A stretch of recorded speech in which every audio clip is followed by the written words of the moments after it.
Welcome to Medicated Housewife DIY. In today's DIY video, coolest mirror DIY ideas on a budget, trendy TikTok DIY fails.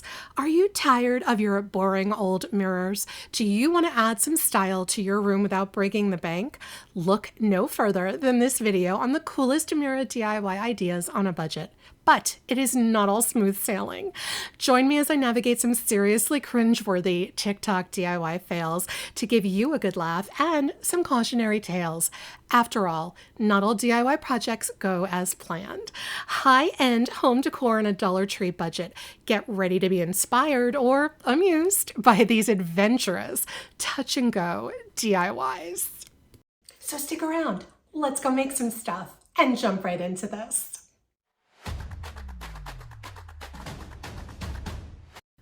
For this first DIY, the original plan for this DIY was to use this Dollar Tree Hexagon mirror, but I didn't. Starting the video off with a bang, I wanted to make this DAS, that's D-A-S, white air dry clay, different colors. And I have not done this before, but I researched it and I thought, hey, this will work. And I was wrong. It feels good to say that. I am using 7 different colors of apple barrel paint, all of which I will link for you in the description box below, as well as any other non-Dollar Tree supplies that I'm using. Everyone made it look so easy to get vibrant clay colors by kneading and mixing the clay with these acrylic paints. I got a big ol' mess and a whole bunch of very muted, not vibrant colored clay. You can see me mix each of these 7 colors one at a time. I used gloves for some of the colors, but the gloves are hard to work with the clay, and I'm doing my best to mix in a whole bunch of paint into each of these hunks of clay. At some point, I even tried mixing in white acrylic paint before I mixed in the colors, thinking that that might help make the other colors pop more and look a little brighter, but no, that didn't help either. Like, this was the very beginning of my video, guys. Like, you know, sometimes it feels like you can do no wrong while you're crafting. Well, this was the exact opposite. I've never done a video like this, but I am showing you all the ugly today. So grab a snack and buckle up. As if the muted colors weren't enough, I also had a really hard time working with the colored clay afterwards because I think the clay texture changes a bit with all of that paint that I ended up adding in. Maybe it's too much liquid, I don't really know. I was attempting to make some really simple retro looking flowers, starting with some little clay balls, and the clay was just not acting right, not normal. The texture was weird. There were lots of cracks, and I rarely give up on a project, but after making a couple of sad and very pale looking flowers, I stopped and I just said, forget it. Someone once told me that life is all about plan B. Well, plan A is shot here, so I'm moving on to plan B.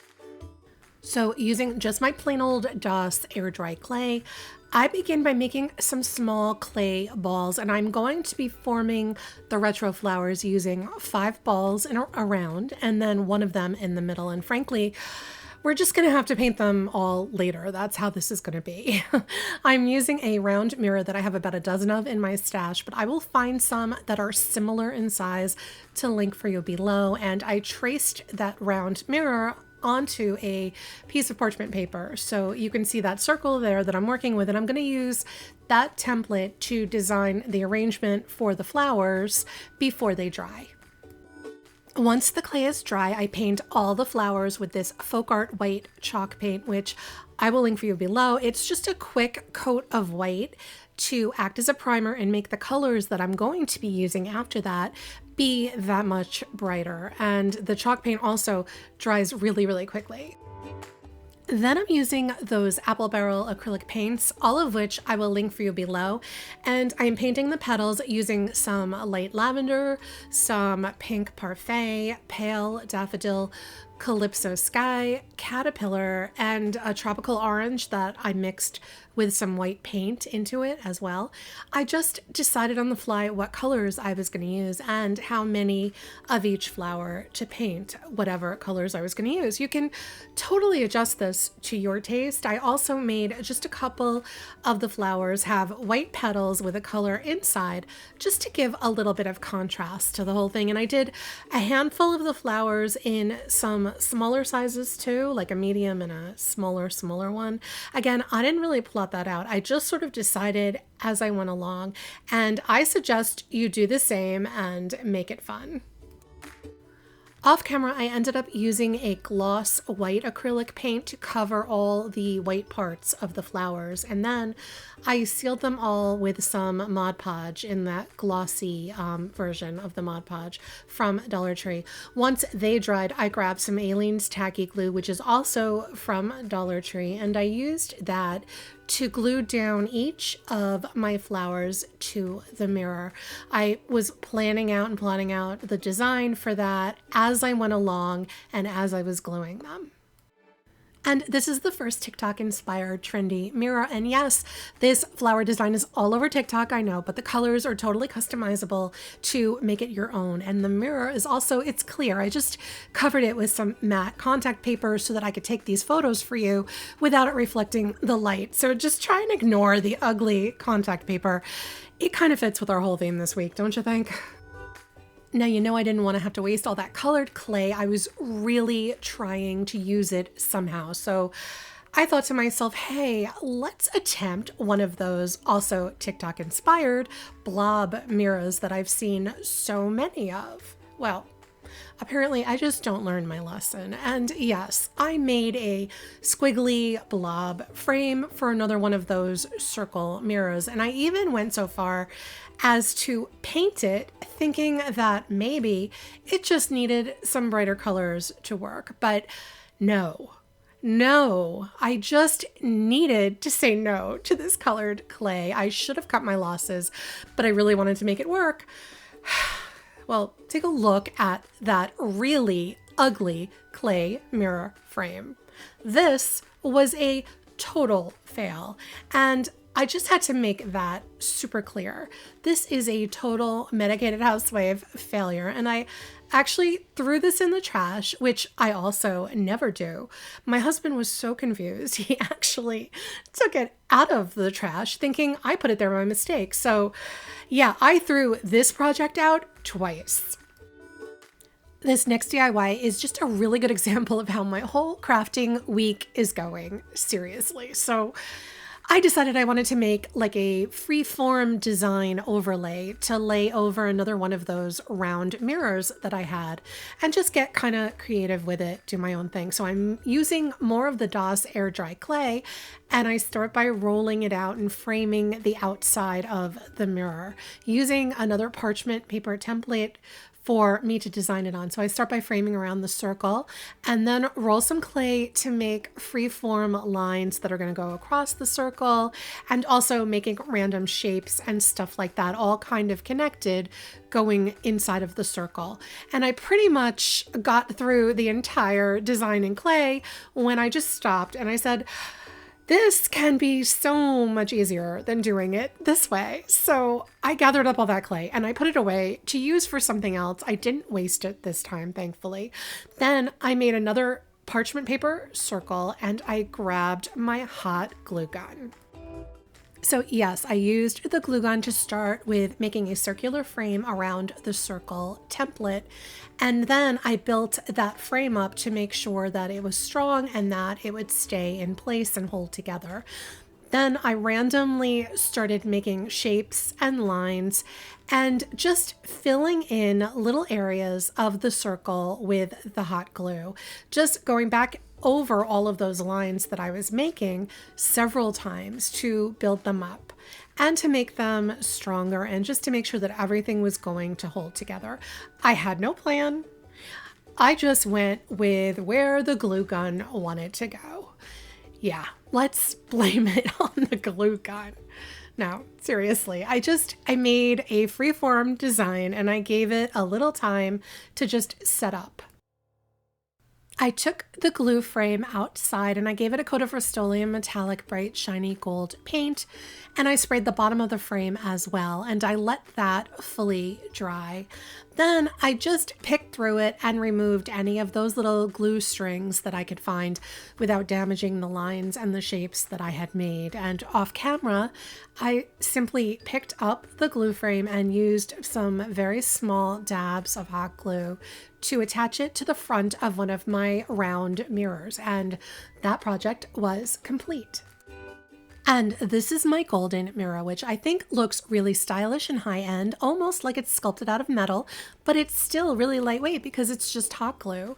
Truthfully, this may just be my favorite project from this video, which I know thus far isn't too much of a contest, but still, I think it's really lovely. In the next DIY, I finally get to use that Dollar Tree Hexagon framed mirror, and I'm using some self-adhesive faux leather. And I know you can find plain faux leather at Dollar Tree if you're lucky.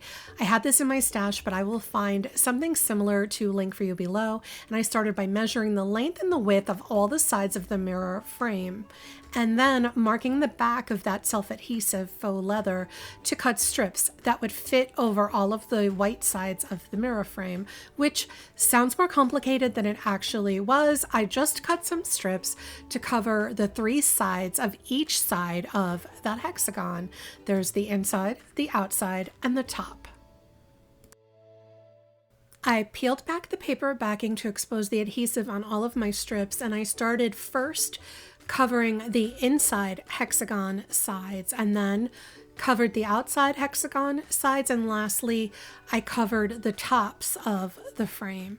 If you do end up using the faux leather from Dollar Tree to do this, the only difference is that you would need to use some glue or another adhesive to attach that leather to the frame.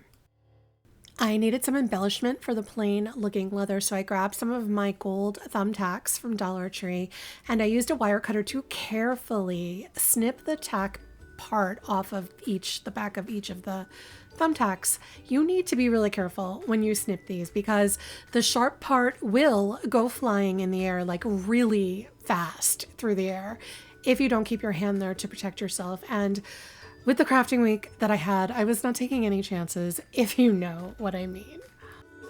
I used hot glue to attach the now tackless thumbtacks to the top edge of my mirror frame, spacing them out evenly. And off camera, I also cut a wider strip of that faux leather and I folded it over onto itself on both edges to make a hanger for the back of my mirror, and that completed the look. And this is my gold studded leather hexagon mirror, also covered in contact paper, folks. Sorry for that. I promise that the mirror underneath it is fully functioning, and I think this is so sophisticated and would look stunning in an office or a den or something like that. I really think it came together nicely. It's just very classy looking. For this next DIY, I had this 12 by 12 square IKEA mirror in my scary hoarder's basement, but I will find a similar sized one to link for you below, and I grabbed a piece of white foam board from Dollar Tree. First, I used a pencil to trace the square mirror onto the foam board, and then using the same pencil, I drew a free-form rounded shape outside of that square as a frame. And then also used that pencil to draw another free-form shape within the inside of the square that I traced. This will be the frame for the square mirror, and it's going to create an illusion of an asymmetrical frame, very much like those infamous pond-shaped mirrors that are trending on TikTok. I used a box cutter to cut out the shape that I drew, and then I traced that cut-out shape a second time onto another piece of foam board. One piece is going to be the backing for the mirror. The solid piece will be the backing for the mirror, and that cutout piece is going to be in front, and that's going to be the frame. I used some masking tape from Dollar Tree to cover all the edges of the foam board so that they won't be visible. And I did this on the outside of that freeform edge and on the inside on both the back and the front of the frame. I'm using E6000 to attach the actual mirror to the foam board backing, and then I'm going to let it dry overnight. I'm using DAP Drydex spackling on the front of the mirror frame, and I will link it for you below. This stuff goes on pink and then it turns white as it dries, and I'm using my hands to smooth the spackling all over the entire front of the frame, making sure to get the inside and the outside of the frame edges. And I'm trying to get like a cement or a stone kind of a look, although things don't always go as planned. Once the spackle is dry, I lightly sanded it with some sandpaper and I ran a damp sponge over it to clean off the dust. And frankly, like so many other projects in this video, I was just disappointed in the overall look of the frame. I wanted cement, but it really just looks like a bad spackle job, but I don't want to give up. So I pushed myself forward and I painted. I'm using Decor Sand Gray and a foam brush first, and then a regular paintbrush to get in the little nooks and crannies. Off camera, I'm not sure why I thought this, but I did add a slightly darker gray, kind of splotched around areas of the frame. I thought that would help. It may have made it worse, but whatever. I don't care. I used some more E6000 to attach the front of the frame to the foam board backing, and with that, our project is complete. And this is my asymmetrical TikTok inspired pond mirror, and yes, that's more contact paper on the mirror front. I'm not even sure that matters. I have to say, I was so disappointed in this. I had high hopes and the end result just did not thrill me. Not exactly sure where I went wrong, but like I said, it was a rough craft week for me. It's not getting much better, you guys. Remember that blob mirror? Yeah, there it goes again. Bye. I wanted to give it one more try, and this time I decided to use wire instead of clay. With another parchment paper template, and I told you guys I had a ton of those round mirrors. So my husband gave me some of this coated tracer wire, no idea what it's actually for, but I used that and I started to bend it into a flat, free form kind of a blob shape to lay on top of my round mirror. Then it came time to attach the two ends of the wire together, and I thought I could use some super glue to attach them, but of course that didn't work because why would I even think it would? Bitter party of one. Do I sound bitter? I'm sorry. I ended up using some hot glue and a piece of electrical tape from Dollar Tree to try and attach one end to the other securely, but that was not my biggest problem. I took the wireframe outside and spray painted it with Rust-Oleum bright shiny gold on both sides, and then I began the process of desperately trying to attach the wire to the mirror. Name a glue, any glue, go ahead, name one. I tried it and it didn't really work. I ended up using some really ugly globs of hot glue and used the closest thing around to weigh it down and help it set. Yeah, I know, they're all tequila bottles. Don't judge me. I told you it was a rough craft week. And here we are, the biggest fail of all, the wire blob mirror. Ugh, I don't even have words. I give up. I give up.